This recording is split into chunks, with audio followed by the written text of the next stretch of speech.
পশ্চিমবঙ্গের মুর্শিদাবাদের বেলডাঙ্গায় যাকে ঘিরে রাজনৈতিক টানাপোড়েন, বিতর্ক আর নানা আশঙ্কার কথা শোনা যাচ্ছিল, বাস্তবে সেখানে তার সম্পূর্ণ ভিন্ন একটি ছবি উঠে এসেছে। নতুন করে বাবরি মসজিদ নির্মাণের ঘোষণাকে কেন্দ্র করে অশান্তির বদলে যে দৃশ্য দেখা যাচ্ছে তা অনেকটা উৎসবের মতো। এলাকায় পা রাখলেই বোঝা যায় এটি শুধু বাবরি মসজিদের ভিত্তিপ্রস্তর স্থাপনের ঘটনা নয়, বরং মুসলিমদের আবেগ, বিশ্বাস আর সম্মিলিত উদ্যোগের এক বিরল প্রকাশ। বিস্তারিত থাকছে আজকের এই প্রতিবেদনে।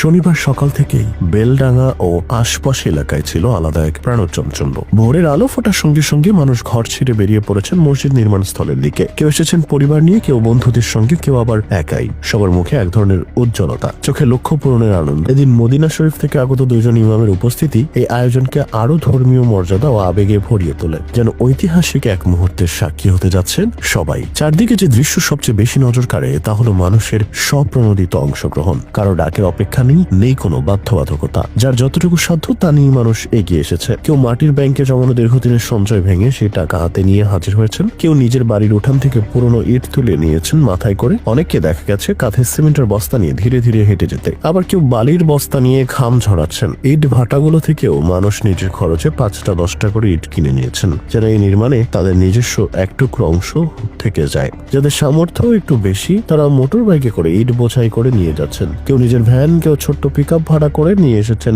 নির্মাণ সামগ্রী। তবে সবচেয়ে মানবিক দৃশ্য তৈরি হয়েছে যাতায়াতের ব্যবস্থাকে ঘিরে। বেলডাঙ্গা স্টেশন থেকে মসজিদ নির্মাণ স্থল পর্যন্ত অটো চালকেরা স্বেচ্ছায় ভাড়া নেওয়া বন্ধ করে দিয়েছেন। মুসলিম যাত্রীদের জন্য অটো একেবারে ফ্রি করে দিয়েছেন তারা। আরো এগিয়ে গিয়ে স্থানীয় অটো ইউনিয়ন ঘোষণা দিয়েছে 60টি অটোরিকশা সারাদিনের জন্য বিনা ভাড়ায় চলবে, শুধু মানুষ পৌঁছে দেওয়ার জন্য। এতে করে দূর দূরান্ত থেকে আসা সাধারণ মানুষ নির্বিঘ্নে এই উৎসবে শরিক হতে পারছেন। খাবারের ব্যবস্থাও এই উৎসবের আবহকে আরো স্পষ্ট করে তুলেছে। প্রায় 60,000 প্যাকেট বিরিয়ানি রান্না হচ্ছে, কারোর জন্য অতিথি হিসেবে, কারোর জন্য অংশগ্রহণকারী হিসেবে। কোথাও নেই আলাদা ভেদাভেদ। কেউ ধনী, কেউ দরিদ্র, সবাই একই লাইনে দাঁড়িয়ে খাবার নিচ্ছেন, একই মাদুরে বসে খাচ্ছেন। শিশুরা দৌড়াদৌড়ি করছে, বৃদ্ধরা বসে গল্প করছেন অতীত আর ভবিষ্যৎ নিয়ে। চারদিকে শুধু মানুষ আর মানুষের হাসি। সবচেয়ে লক্ষণীয় বিষয় হলো এই পুরো উদ্যোগে কোনো ভয়, উত্তেজনা কিংবা অস্থিরতার ছাপ নেই, বরং আছে উৎসবের আমেজ, যেন কোনো বড় ধর্মীয় দিনের আয়োজন চলছে। রাস্তায় রাস্তায় মানুষকে দল বেঁধে হাঁটতে দেখা যাচ্ছে। কেউ স্লোগান দিচ্ছেন, কেউ নীরবে চোখ বন্ধ করে দোয়া করছেন। রাজনীতির বাইরে সাধারণ মানুষের কাছে এটি হয়ে উঠেছে